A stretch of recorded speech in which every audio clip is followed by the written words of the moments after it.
I never told you. Just what you meant to know. All right, everybody. Good evening. Whoa. There's a pattern emerging. Everybody's on that side. Does that mean everyone wants drinks? We need to get everybody on this side. Okay, very good. So, so how was the event so far? Everybody happy?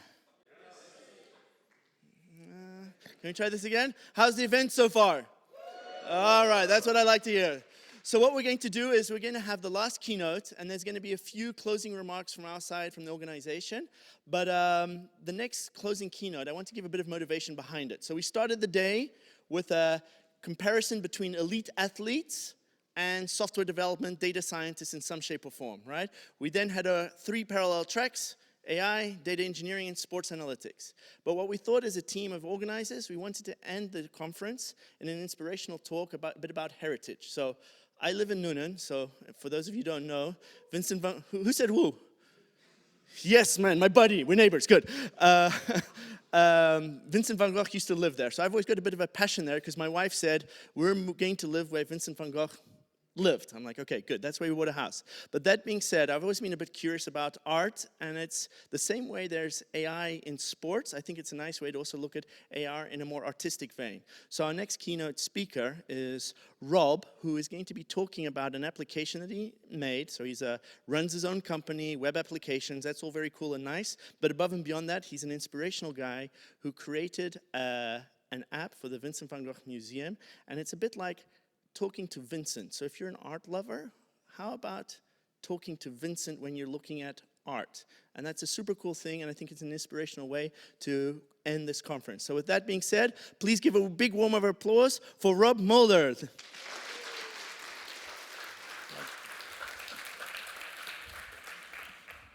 Yeah, thank you for this closing keynote. When Garrett called me, I was like, are you sure? This is like a really techie audience. I'm going to talk about heritage. Are they interested? But yeah, go. But it's the keynote, yeah. So here I am talking about Vincent. And before I start, I wanted to ask to the audience, if you know a person called Jo Bonger. It's a lady. She's deceased already, but Jo Bonger doesn't ring a bell, no. So you will meet her during my presentation, and she's very important because she recognized historical data and heritage, and she made it happen that I'm even here standing talking about this topic. So that said, I see the font is a bit scrambled. Doesn't matter. All good stories start with what if. So a couple of years ago, I thought to myself, I'm a Vincent lover. I like the passion for his work and his life. But I'm also a bit of a nerd. So what can we do to make his heritage better known to the public in a different way than visiting the museum or reading a book? What if we could actually have a conversation with him? What if we could ask him about his work? What if he could show us his work in the conversation? What if he could be our personal tour guide, preparing us for a museum visit or afterwards where you still have questions? Yeah, connecting it to the different location that he worked and where he worked and lived. So with that, I started an adventure a couple of years ago, and I soon came to realize I can't do this alone. I know a thing or two about AI and language models, and I know a bit about Vincent and his life, but I'm not an expert. So if I wanted to do this, I needed to find experts. So I gathered a team. So we partnered up with JAS, the Data Science Academy in Den Bosch. We found a sponsor, actually also from Nuenen, Coöperatie Ons Net Nuenen. And the Van Gogh Village Museum in Nuenen also was prepared to do a pilot with us. So, and not to mention the legal aspect of this. in terms of copyright and the AI Act, which I will come to talk about a little bit later. I will get a little bit of water. Sorry.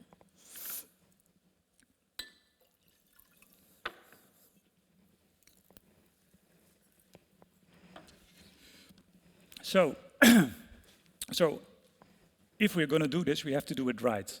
I mean, it's 2.5 years ago, this was quite unique, but I now also see initiatives like character AI, things like that, but that's really flat and doesn't do justice to Vincent, his heritage. So if we're going to do this, I wanted to be respectful to his legacy, as authentic as possible, so we wanted to get as close to Vincent as we could. The data should be validated, so we're not going to hook it up to the internet and see what happens. So we wanted to validate what went in our data records and validate what comes out of it. We started with privacy by design, so we needed to make sure that that there were red flags.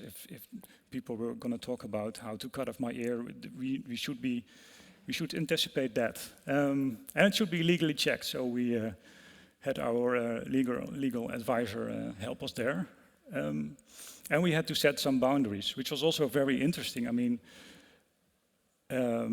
we want Vincent to be able to talk about his life, but his life only. So you can't ask him about, I don't know, the situation in Ukraine, for instance. That would be weird.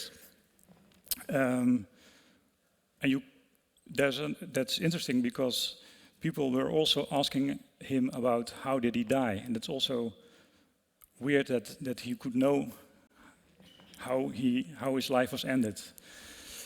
So these kind of topics made us set some boundaries, and I will leave it to you for trying Vincent yourself if he knows how he actually died. So like sort of a cliffhanger. Yeah, there's something called an empathy map, and if you're into marketing, you might know this. Setting up a character, we needed to create a profile first.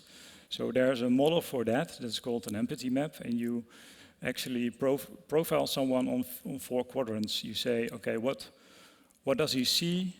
What does he hear? What does he feel? What does he do? And you fill in all these aspects. Also, what are his pains? What are his gains? If you do this, you get a complete picture of your target audience or your target profile in this case. So this is of course a simplified version of that, but that lies beyond the character of Vincent. The letters, yeah. So Jo Bonger, the picture here on the left, I think it's worth mentioning her because she made Vincent famous actually. If it wasn't for her, we probably wouldn't know about Vincent. She made sure that all his letters, he wrote about 900 letters to mainly his brother and some colleagues. And that's why we have an enormous set of data about his life, because he wrote those letters, right? Also, a lot of letters were written to him, but he didn't keep them. He threw them in the fire. That's a pity, but with those letters we had an enormous source of data, and yeah, so Jo made it happen that these letters were published together with her son, which is also called, he's also called Vincent. So Vincent van Gogh is actually the nephew of Vincent. Yeah, so together with the students of the Yachts Data Academy, we started with an emotional mapping. So they went through all these letters and mapped topics on the sentiment that he had. So the sentiment could be either negative, neutral, or more positive, right? So you got all these topics and how he felt about it. So that was a way of making an emotional map, using it for the output. But this was a bit difficult because then you have an enormous list of topics, and that really didn't work that well. So we went a step further and we tried to categorize it on these 8 human emotions. These are the 8 basic human emotions like joy, trust, fear, surprise, sadness, disgust, anger, and anticipation. And you can already see that it peaks in fear and sadness. But still, this was a really flat way of approaching it, because I mean, a topic like his family is sadness, but he also had a lot of love for his brother, and it also depends in which time frame you ask him a question. So it's not like all these emotions are the same all the time. It also depends on the subtopics. So this also was really not the way to go.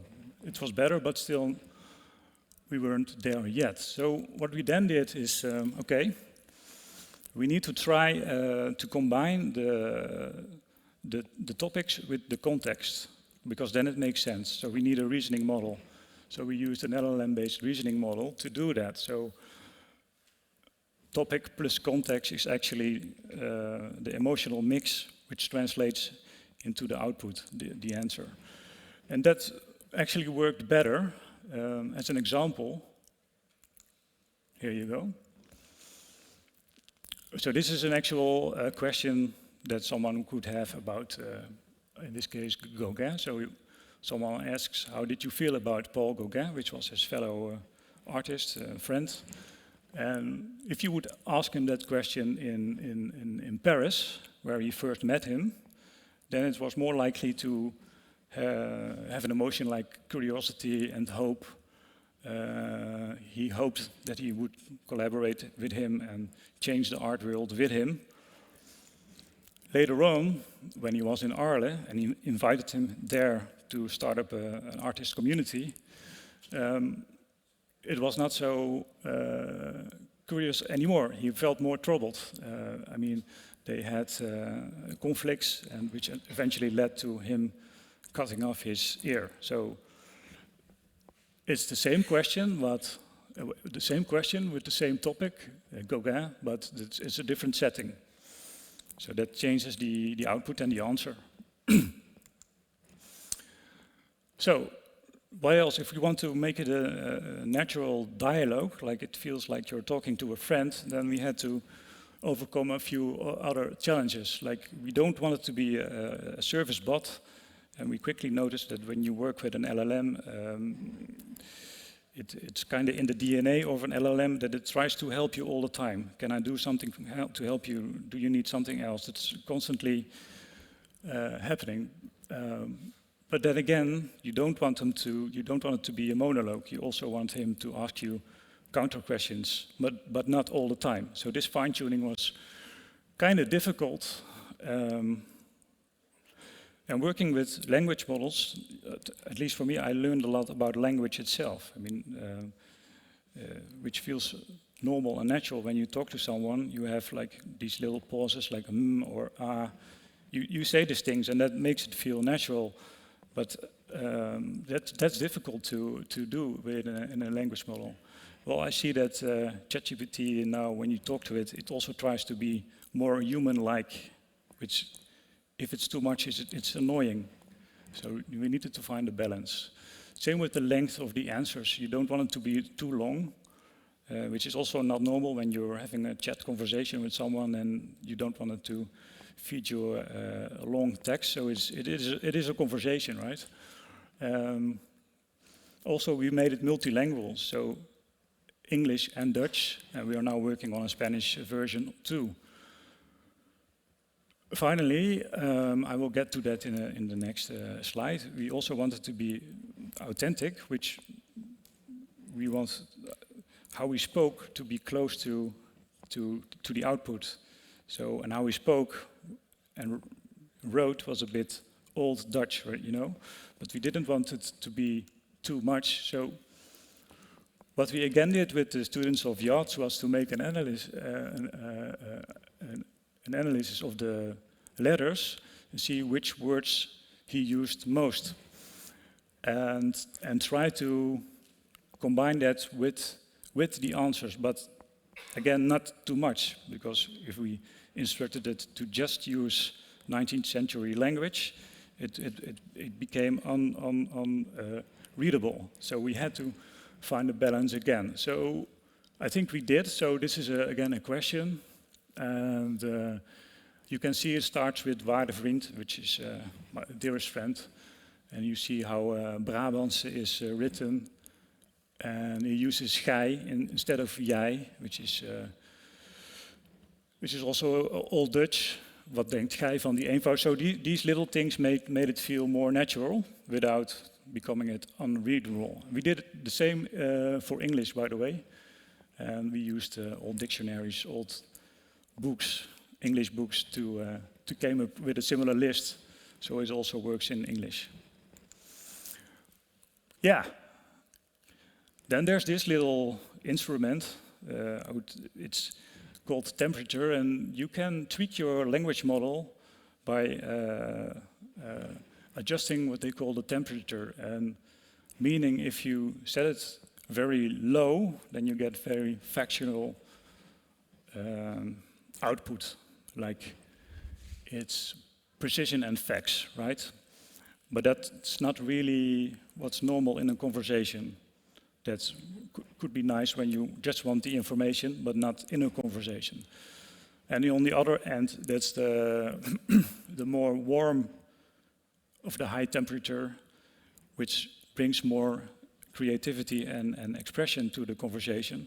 But you don't want it to be too much, because then it will start hallucinating, which happened.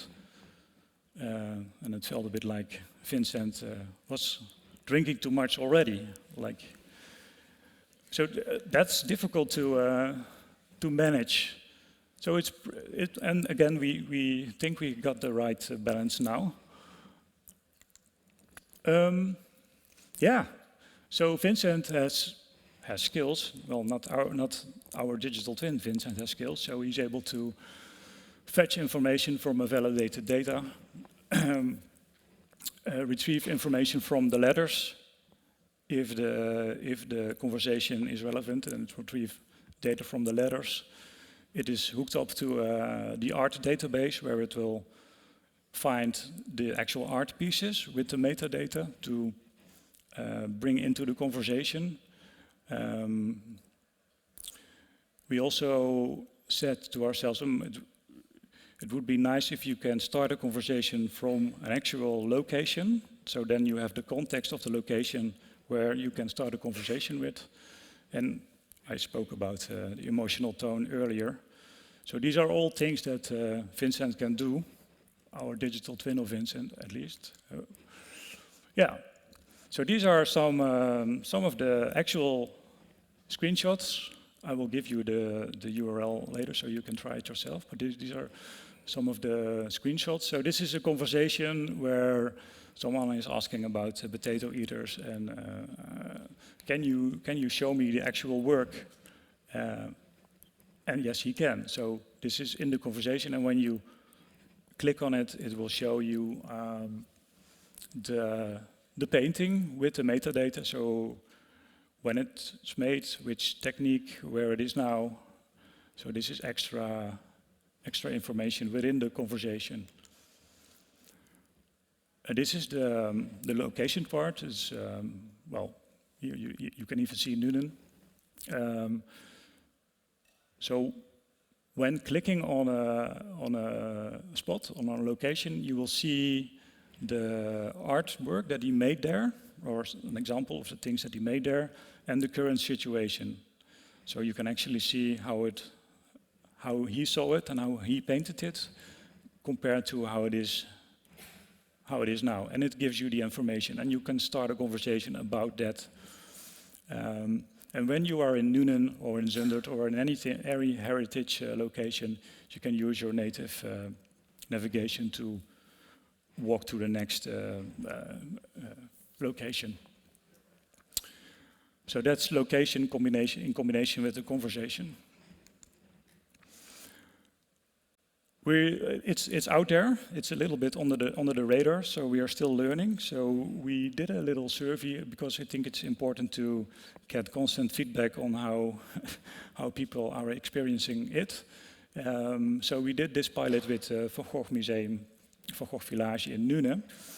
So we had a pilot there, and it was interesting to see that that there's a big difference in who is taking the survey, because there were a lot of experts there who know a lot about him, and they were asking things like, in which year did he buy which paint in which shop in Paris? So we really in the nitty-gritty details. But it still knew the answer, but sometimes it was maybe a bit too vague. On the other hand, just people who were interested in Vincent and know nothing or not too much about it were really impressed by what they learned about Vincent through dialogue, right? So it depends a bit who the audience is.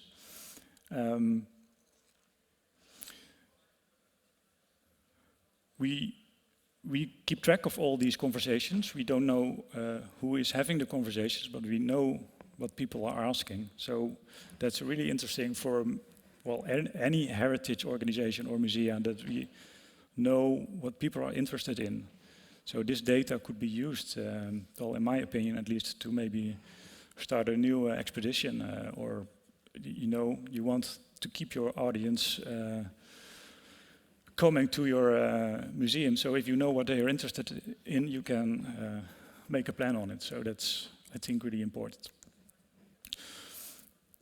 Maybe I guess you know this pyramid, but I think it's important to mention that we had our legal advisor. It's, by the way, also located at the high-tech campus. And she advised us on two things. One of them is the copyright. We were using the letters and the artwork. Is that okay? Can we do that even? And then we came into an interesting. We learned a lot there, because Vincent wrote the letters, but Jo rewrote them. So it's actually her copyright, and when it's older than 70 years, you can actually use it. So that was. But we asked it anyway, by the way. There's a foundation, the family of Van Gogh, who is still in charge of the legacy of the letters. Anyways, we are, with our application, we are at limited risk, so we do impersonation, and we created a chatbot, so our main obligation here is to keep it transparent. And I think that's what we do. So we don't say, it's obvious, and we make it obvious that it's not the real Vincent. I mean, it's, of course, he's dead, but you have to do it anyways. What we do with the data, where we keep it, where we store it, how long, yada yada. So that's. But you can imagine if we are going into health or even I don't know. Defense or anything that you go higher up in the pyramid. So, yeah, looking at my time, people like it. It's not out there yet. We are talking with Van Gogh Museum in Amsterdam and in Nune. We still need a place to implement it. But at the meantime, we're initiating other projects based on the same principle. So we have a blueprint now on how to do this. So in Rotterdam, we have a Stichting Wijkcollectie. So we created a fictional character who knows all about the Rotterdam neighborhoods. So you can go to the neighborhoods and ask Roffasam about those neighborhoods. And we created another version of Hannieschaft. I think you know her. She was in the resistance in the Second World War. So something is happening, and I think we are moving forward, which leads me to this. Last week I was at a heritage convention in Amsterdam, and I noticed the questions that they asked Vincent, but you can try it. And since we are more in a techie audience, I I do fear a bit that you're going to break it or try to break it. Come on, we're going to get at least 50% of the room trying this out. All right. Yeah. All right. Yeah, that's my adventure. Thank you for listening.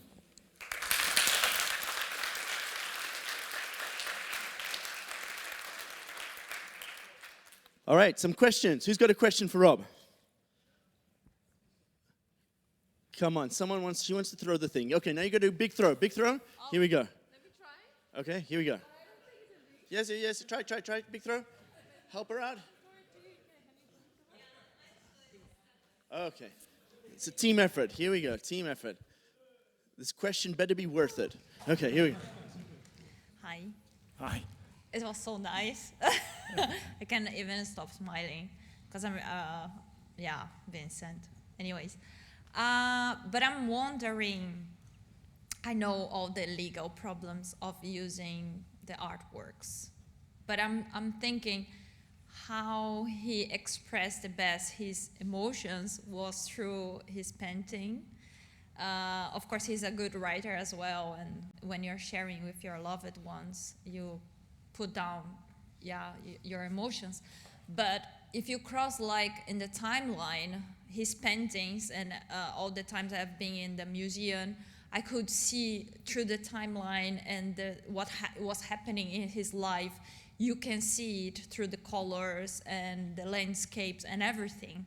So I'm wondering if you guys are considering using the paintings as images to enrich the model, to bring even more emotion.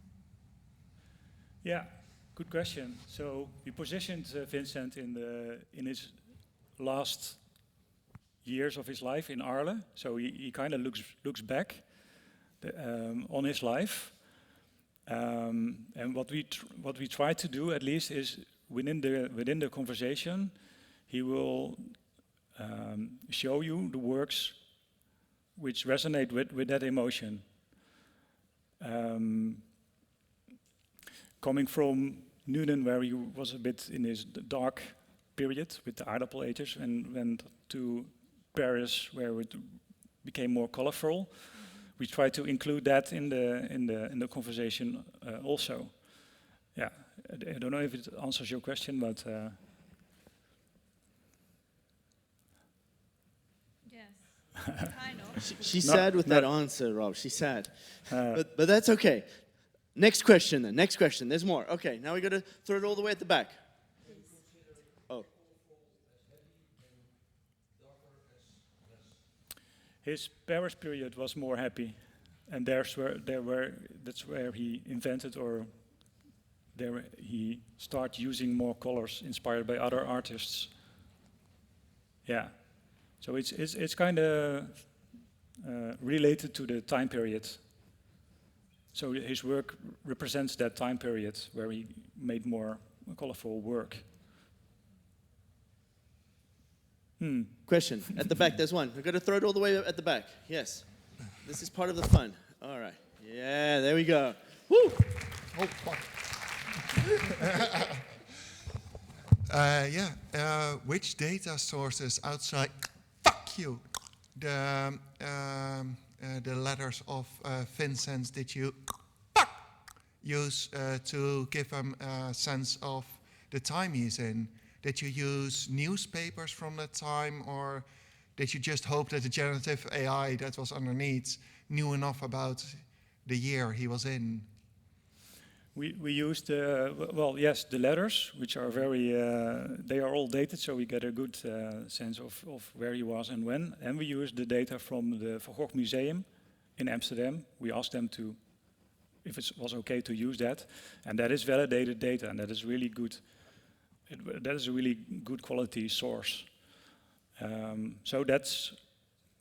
we used Van Gogh Europe, which is the overarching community about Van Gogh. They also had good information that we put in the data records. So these are the three main data sources that we are using. Yeah. But that is all Van Gogh data. There was no other data that you injected besides data about Van Gogh himself. No, correct. Oh. Yeah. Thank you. More questions. Here we go, at the front. You got to throw it all the way at the front. Sure. Okay, here. Okay. Whoa, what a save. Okay, good. Thank you. Yeah, so very inspiring presentation. Thank you very much. I guess my question is like, what's next? Because for me, I'm already imagining this Black Mirror TV series when actually we can talk to our dead relatives or even living people, etc. So it's really kind of triggers those thoughts. So what do you think? What's next is, well, first we want to make it happen that this project can stand on its own two legs. So right now I'm just financing it and keeping it up and running. And so that's, I hope these talks with the musea in Amsterdam or Nuenen or it will become more concrete. But I have also spoke to Vermeerhuis in Delft.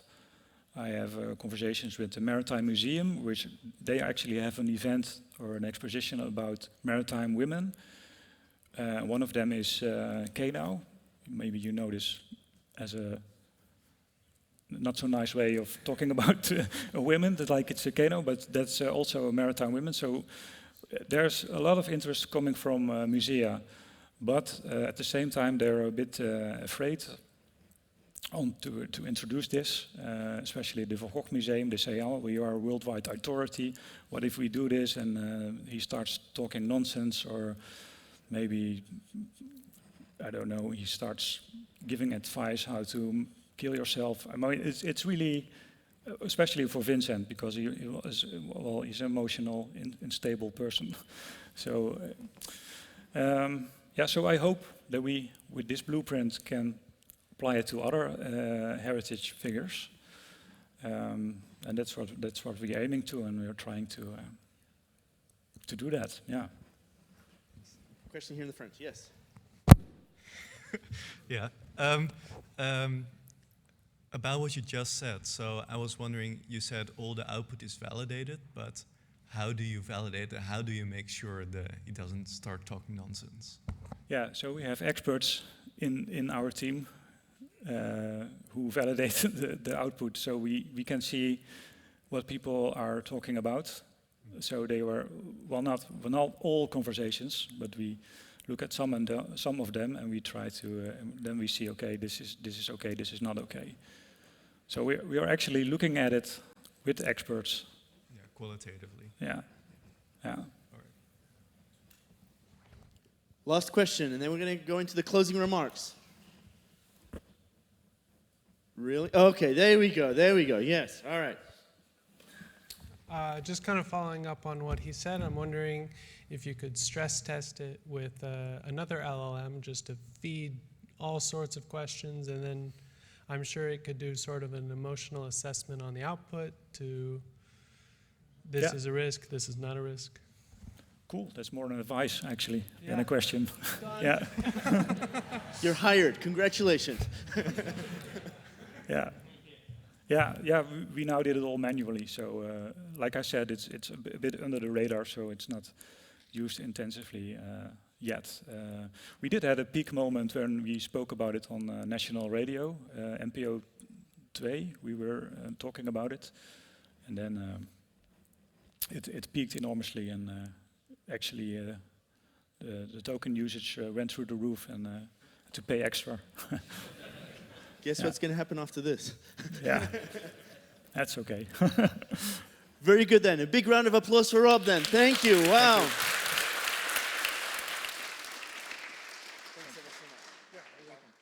you.